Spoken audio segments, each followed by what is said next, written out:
এই জিনিসটাকে জব্দ করতে হবে। তাহলে এই জিনিসটাকে জব্দ করার জন্য এই যে দেখতেই পাচ্ছ সবাই, তারপরে এই যে, তারপরে এই যে, তাহলে আমরা এখন শুরু করে দেবো আমাদের আজকের রান্না, স্পেশাল রান্না। তোমরা সবাই এইভাবে খেয়ে দেখবে। আলুটা সুন্দর করে ভেজে নেব আমরা, তাহলে টেস্টিটা আরও ভালো হবে, সেই জন্য আলুটা ভেজে নিলাম।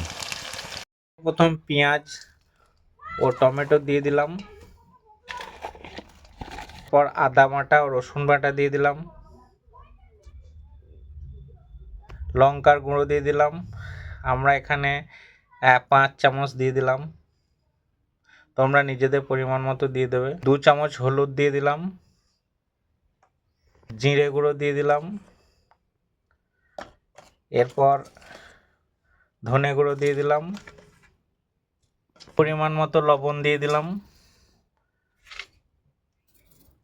এরপর কিছুটা সর্ষে তেল দিয়ে দিলাম, দিয়ে এটাকে ভালো করে মেখে তারপর এটাকে ঢাকুন দিয়ে রাখতে হবে কিছুক্ষণ। এখন সুন্দর করে মাখাচ্ছি মাংসটা, তোমরাও এইভাবে মাংসটা মাখাবে যেন সমস্ত মশলা মাংসের ভিতরে ঢুকে যায়।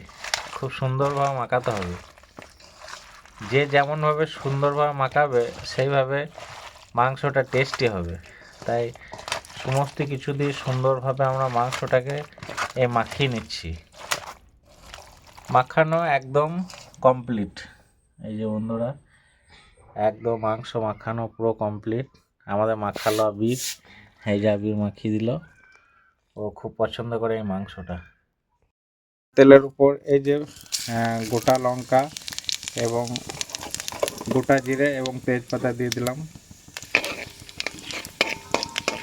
একটু নেড়ে নিলাম, এরপর মাংসটা এর মধ্যে দিয়ে দিলাম। এই যে গরম তেলের উপর মাংসটা দিয়ে দিচ্ছি। মাংসটা দেওয়ার পরে লাড়তে হবে বারবার করে। জল ছেড়ে গেছে, এখন আলুগুলো দিয়ে দেবো। এই যে ভাজা আলু মাংসের মধ্যে দিয়ে দিলাম, এরপর এটাকে আবার লাড়তে থাকবো আমরা। আপনারা দেখুন রান্নাটা কীভাবে হয়।